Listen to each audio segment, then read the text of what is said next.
Goizeko 10:00 eta 39 minutu puntuan, sustatuko lagunekin bat egitera goaz, irrati bidez, saio hau irrati bidez entzun gai duzue eta Twitch bidez, sustatuko kanalean, Twitcheko kanalean ikus gai duzue ere. Teknologia eta euskara uztartzen dituzten albisteak partekatzen dituzte sustatu.eusen, horietako batzuk aukeratzen ditugu eta hementxe kontatzen ditugu. Eta Luistxo Fernandez prest, egunon, Luistxo? Egunon, bai. Zer moduz? Ondo. Gustora. Gaur pixkat oztuta, baina, ez dezagun berriro gripea. Pasatu dugu aurtengoa, eta berriz ez dugulakoan hartuko. Claro. Bueno, gu hemen ja aizkorri elurtuta ikusi dugu. Bai, Bai, beraz, Polita. hotza iritsi da. Bai. Bueno, Luistxo, eta euskara, teknologia, adimen artifiziala, nik uste sarrera ere aldatu beharko nukela. Guk kendu eta avatar batzuk izketan. Avatarra jarri, bai. Hori.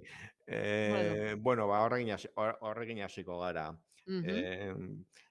Halako bildumatxo bat egin genuen, bi artikulurena, hortikan aurkitutako informazioak, adimen artifizialaren eragin gero eta nabarmenagoa bilatzen eta aurkitzen dugun edukian. Horri buruzko bi azterketa. Vale.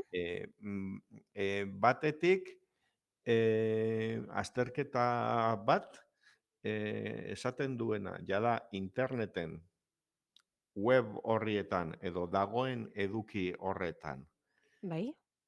Eduki horren sorkuntza gehiago dela jada adimen artifizialaren bidezkoa humanoa baino. Ostras. Hau gertatu omen zan, orain egin duten azterketa bat da, datuak iaz artekoak edo 2025 hasiera artekoak edo ikusi aztertu dituzte, eta ondorioztatu dutena, justu orain dela urtebete iritsi zirela parea, halako grafiko bat ere erakutsiko diogu publikoari, behintzat Twitchetik ikusi dadin. Hortxe, bai. Hementxe dago grafikoa, 2020 arte, itxura ganez, zegoen adimen artifizial edo kontsideratzen zen eduki mailatxo bat, baina 2023-tik gora doa, ChatGPT-ren lanzamenduarekin lotzen dute azterketaren egileek, eta hor, bi marra gurutzatu zian, asko azaroan, eta gero, alako ikusi dute halako oreka batean geratu dira, 2025ko hasieran, baina niri zaila iruditzen zaite pentsatzea hori gertatu baldin bada, orain empatearekin konformatuko dianik adimen artifizialaren robotak, ez? Eta orduan, bilaketan, honek daukan eragina da, bilatzen badugu edo bestea, agertuko zaigun informazioa izango dela, neurri batean, adimen artifizial desidatzea eta fiatu zaitez. Claro. Aipatu genuen ere, orain Googleko bilatzailean zerbait bilatzen duzunean, lehenengo erantzuna adimen artifizialak ematen dizu. Hori da, baina horretaz paso egiten baduzu ere, eta baldin bazoaz Google tradizionalera, hau da, esteka bat, klikatzen duzunaren erdia, hausaz izan daiteke horrelakoa.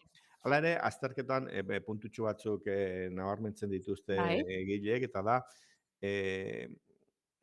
detektoreak horri hau nola idatzi da, ez dirala guztiziatzekoak.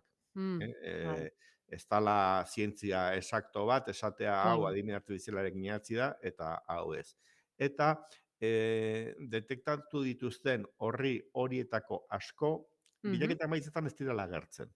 Orduan, Googleek ematen digu laburpen hori, baina gero beste horriak eskutatzen ditu, ez dakigu informazioa aurkitzeko eta klikatzeko orduan, eragina erabat zuzena izango ote den gailentze honena, ez? Baina, zantzuak egon daitezke baietz. izatez, hor, grafikoan ikusten dugun aldapa gora hori, 2023tik aurrerakoa, batzuk kontsideratzen dute informazio artxibistika ikuspegi batekin, demagun ikuspegi historiko batekin. Momentu jakin batean, interneteko edukiaren kalitate filtro bat zehaztuko dela, pre-2023, post 2023. Fiatu zaitez, bueno, gizakiak ere gezurrak esate ditugu, eta txorakeriak idatzi ditugu, ezta? Bai, beti egon dira fake newsak eta... Bai, hori da, tabuloak. Baina, behintzak gizakiek idatziak, ez? Eta orduan, barrera bat egon daitekela informazio atxitzeari, eta informazio artxibatzeari buruzko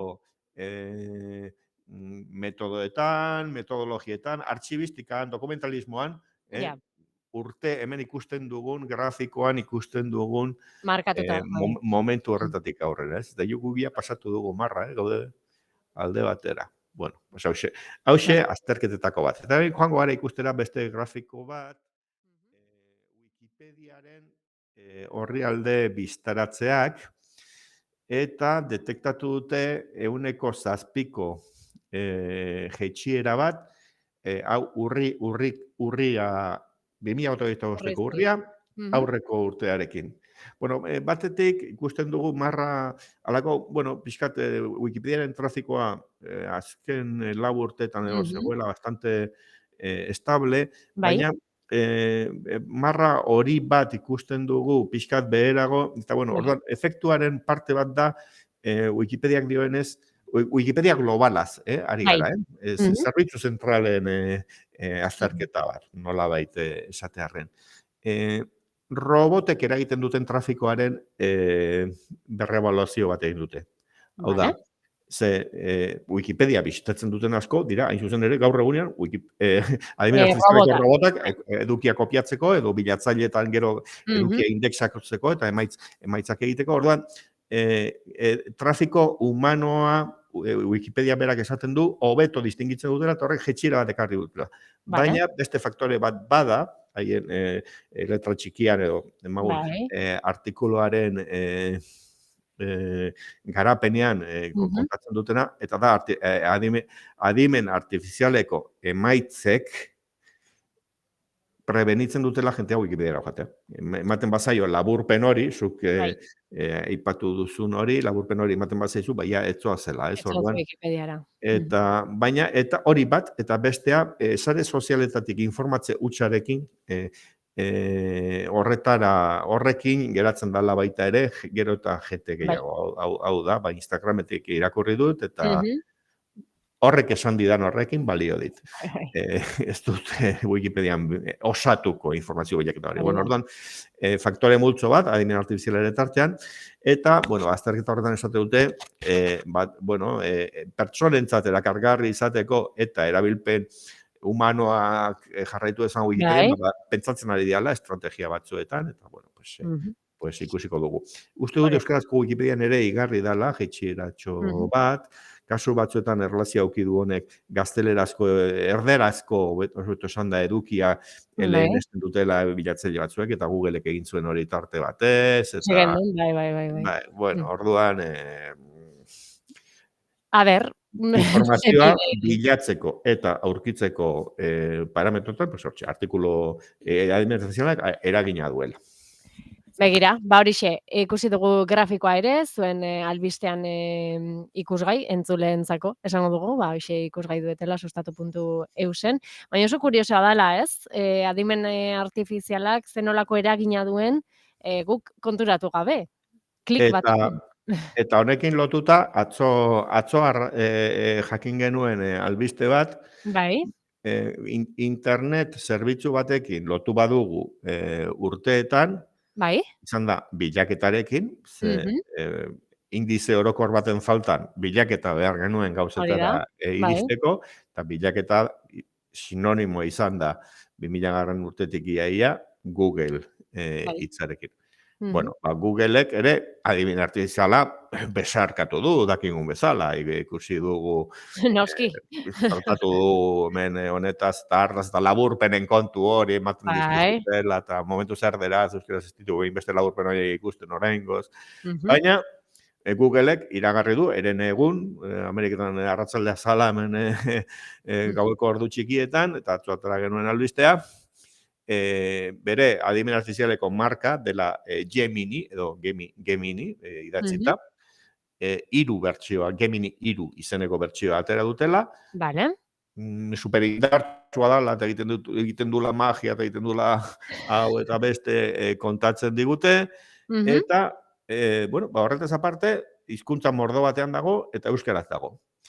Eta, konprobatu dugu, sartu gara, eta lehen ere Geminik bazekien euskaraz, galdetzen zenizkion gauzak, eta...